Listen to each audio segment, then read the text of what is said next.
The generational curse is an identity that has a personality, it has behaviors, it has a voice and an intention. And it's been passed down through the generations, and it's a well-developed identity.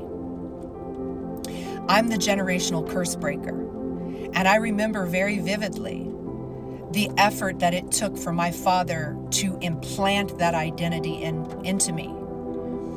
And the sinful ways around the identity were perversion, SA, physical, emotional, spiritual, and mental relentless torment and abuse. My father was an actual terrorist in the household.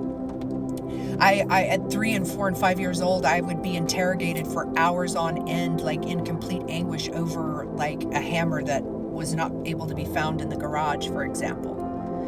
And beaten for these kind of things. And just the amount of abuse is immeasurable. And I came into the family with such a pure heart and intention, very strong, intestinal fortitude, pushback. I was a disruptor. And really all I wanted was my family's approval. So I became a natural performer. I was a natural athlete, very smart, beautiful, talented. These were the things I knew about myself. But through that abuse, that relentless attack, and my mother's inability to intervene, or any of the family that knew what was going on, nobody intervened. They allowed this. They condoned it. I became the black sheep. I became the liar and the reason, the troublemaker for all of the issues. And by doing this and giving me this identity, then nobody had to deal with my father's wrath. I was the brunt of it. As long as he was focused on me, nobody else was suffering his rants and his wrath and his abuse. And so coming out of that environment, I was a full scholarship basketball player, a very talented athlete. I was a performance racehorse. The nervous system that this identity gave me was pure anxiety, adrenaline, cortisol, force and push and masculinity. And I climbed the corporate ladder like effortlessly, was an executive by the time I was 28 years old, building hospices and running these huge dementia communities, on into opening my own businesses. I kind of dabbled in real estate. Like, there was nothing that could stop me. But inside, I was in the battle of my life. From the earliest age, my first SA, which was brutal, was at 3 years old. And God showed it to me in pieces all through my life and what happened.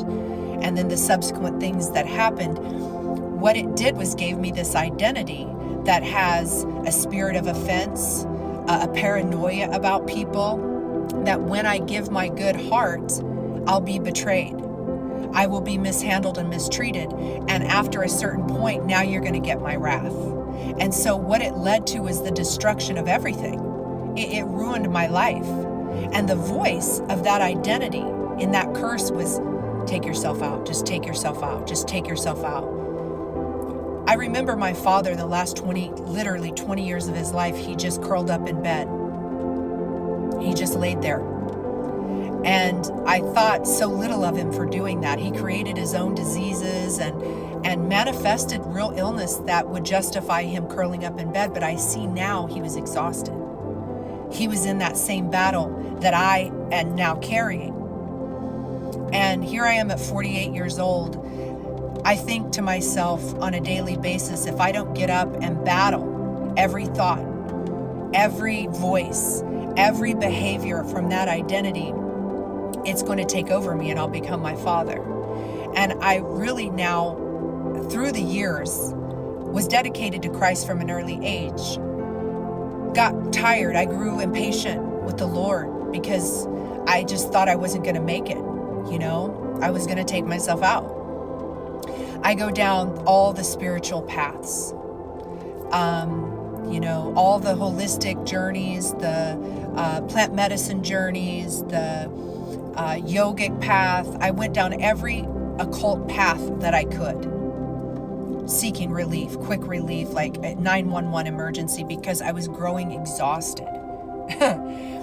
And a couple of years ago, none of them ever helped me. None of them. So I gave my life back to Christ. I cleaned up my ways. I began learning, listening, allowing myself to be taught about what is all of this.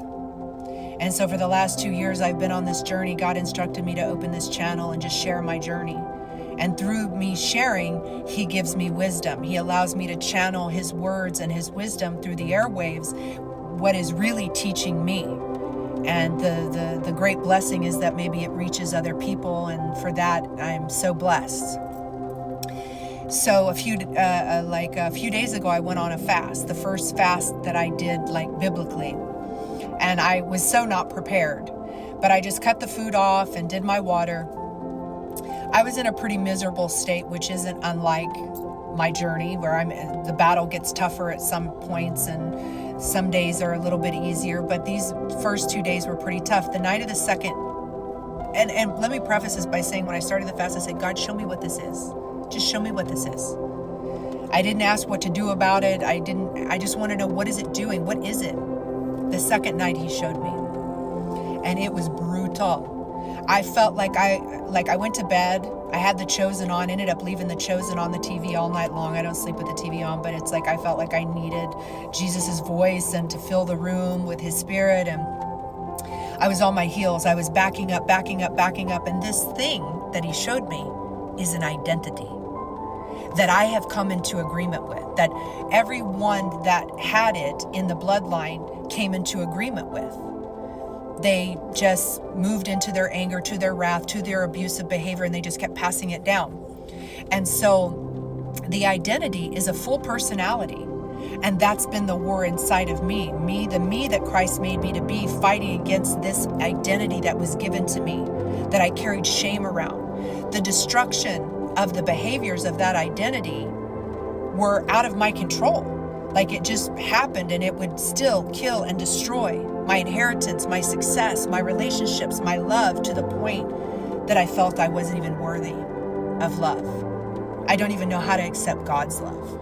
Like, that's the journey I'm on of how do I accept that? And He showed me I can't accept that with this identity, because this identity is built in shame, regret, self-loathing, the spirit of offense, paranoia about people, assuming they're going to betray, and blowing everything up before it gets a chance.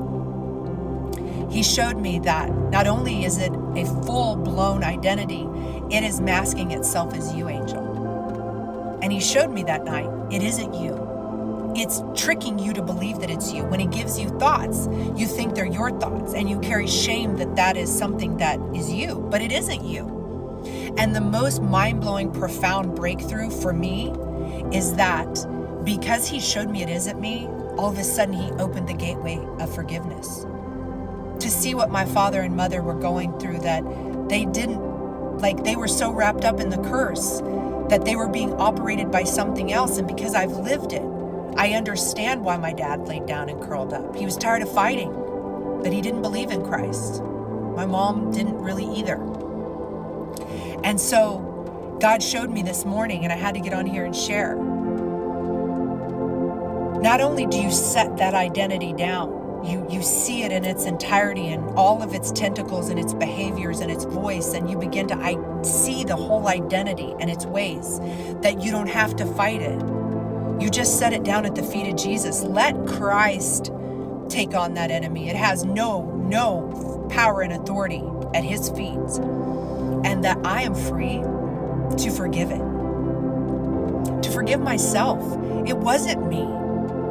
I couldn't forgive myself because I thought it was me that said the thing, that unleashed the wrath, that cut them off, that did the thing, that mistreated them, that it was never me. And I have the ability to forgive myself. Fast. Ask. Don't just ask what it is and what you need to learn. Ask what to do about it. God led me through a powerful prayer this morning of renouncing and rebuking it, to allow myself to feel forgiven, to receive love,